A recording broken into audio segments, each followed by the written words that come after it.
आज मी इथे ज्या पद्धतीने वरण बनवलं आहे त्या पद्धतीने जर का तुम्ही वरण बनवाल ना तर तुम्ही नेहमी हीच पद्धत वापरून वरण बनवाल आणि सगळे तुमची नक्की तारीफ करतील.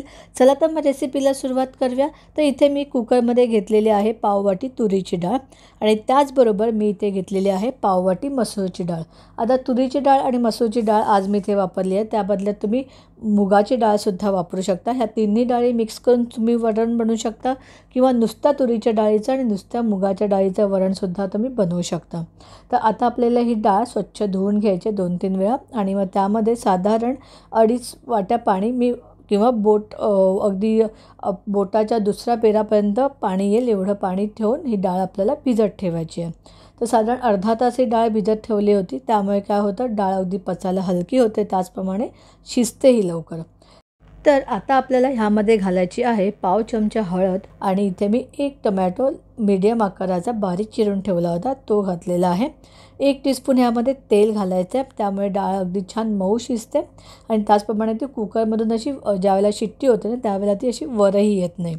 आता आपण कुकरचं झाकण लावूया आणि गॅस लावून आपल्याला ही डाळ आता शिजवायची आहे. साधारण 3 ते 4 शिट्ट्या येईपर्यंत आपण डाळ अगदी छान मऊ शिजवून देऊया.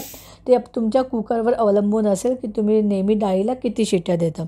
आता कुकर छान थंड झालेला आहे. 3 शिट्ट्या दिल्या होत्या मी आणि कुकर थंड झाल्यावर आता आपण पाहिलं कुकर उघडून तर डाळ अगदी छान शिजलेली आहे. तर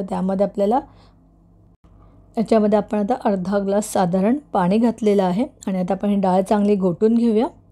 आता आपल्याला वरणाला अगदी छान खमंग अशी फोडणी द्यायची आहे. त्यासाठी इथे एक पातेलं घेतलेलं आहे, गॅस चालू केलेला आहे, 2 ते 3 टेबलस्पून तेल घालायचं आहे.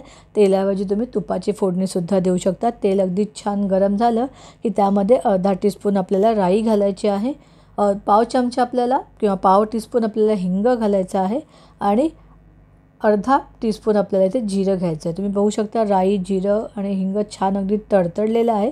त्याचबरोबर एक डहाळी आपल्याला कढीपत्त्याची घालायची आहे आणि 3 ते 4 हिरव्या मिरच्या आपल्याला यामध्ये घालायच्या आहेत. मिरच्यांचं प्रमाण तुम्ही कमी अधिक करू शकता.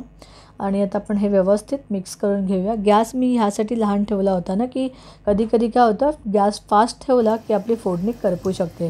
तुम्ही बघू शकता मिरच्या अगदी छान तळल्या गेलेल्या आहेत आणि ह्या स्टेजला आपल्याला आपण जी डाळ घोटून ठेवली होती ना ती आपल्याला ह्यामध्ये घालायची आहे. आणि आता आपण थोडा वेळ ते बंद करूया फोडणी घालून, म्हणजे ते फोडणीचा जो सुगंध आहे ना तो वरणामध्ये अगदी छान उतरतो.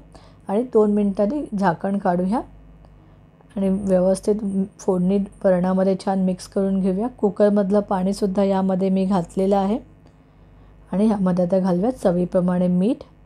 व्यवस्थित हे ढवळून मिक्स करून घ्यायचं आहे आणि आपल्याला ही वरण आता आपल्याला मीडियम ते हाय फ्लेमवर चांगलं 5-7 मिनटं छान उकळू द्यायचं आहे, म्हणजे सगळे फ्लेवर्स अगदी छान एकत्र मिळून येतील. एकदा तुम्ही बघू शकता अगदी छान वरणाला अशी उकळी आलेली आहेत. आणि आपल्याला काय करायचं आता त्यामध्ये बारीक चिरलेली कोथिंबीर आणि खवलेलं खोबरं आपल्या चवीप्रमाणे किंवा आवडीप्रमाणे ह्यामध्ये घालायचं आहे. अगदी छान असं हे मिरचीचं वरण लागतं. तर तुम्हीसुद्धा ही रेसिपी नक्की ट्राय करून बघा. मग गरम गरम भात, त्यावर तुपाची धार आणि त्याचबरोबर फोडणीचं हे वरण आणि लिंबू आणि पापड असेल ना तो सर्वात अगदी उत्तम असा हा बेत होतो.